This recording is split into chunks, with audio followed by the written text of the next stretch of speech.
pleased to extend my congratulations to the TMJ Association for the leadership they're providing for a very interesting program.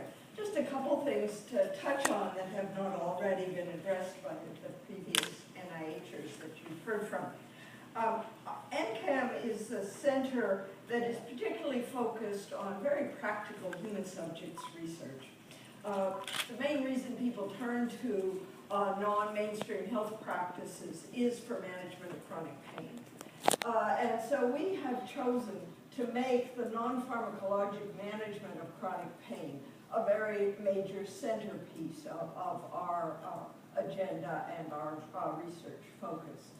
In the 6-7 years that I've headed this center, our pain funding has gone up by a factor of 4. It's now about 35% of our overall research is invested in pain management.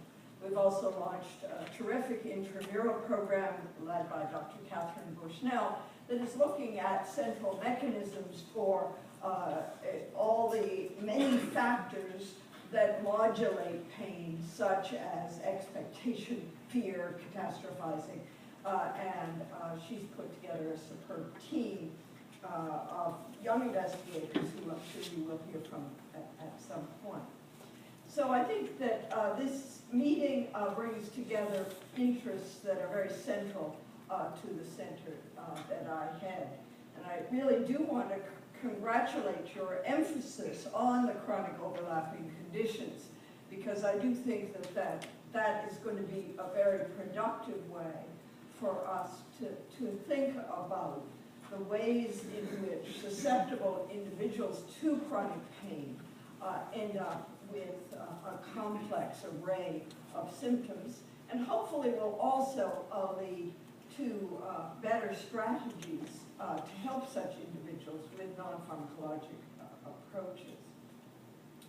Alan mentioned one activity that I'm very actively involved with, which is a set of projects being funded by the Common Fund that is working with healthcare systems to look at larger scale interventions.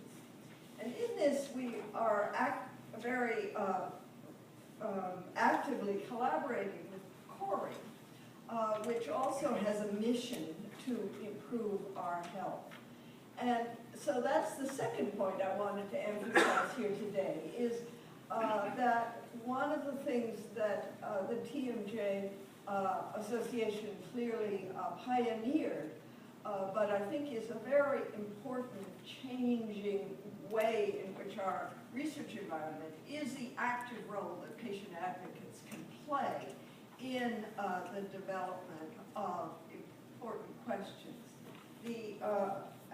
I have seen this personally. As Alan mentioned, I spent about a decade leading the kidney urology division in NIDDK, and there a lot of our interactions were with organizations involved with either kidney disease or urologic diseases or diabetes.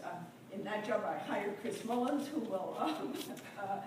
will tell you more about where NIDDK is going in this area.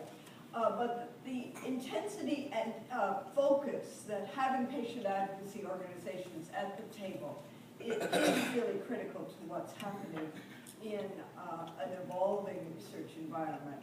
And that is very central to the mission of PCORI, and is something that our large collaboratory projects are benefiting from. So it looks to me like you have a great meeting ahead. I'm delighted to have been asked to make a few opening comments. I think this is a really important time for pain research at the NIH. The Trans NIH committee and the Trans Federal committees are very active, and we're very happy to be active participants in that process. So thank you for including me, and I will look forward to hearing more about the center.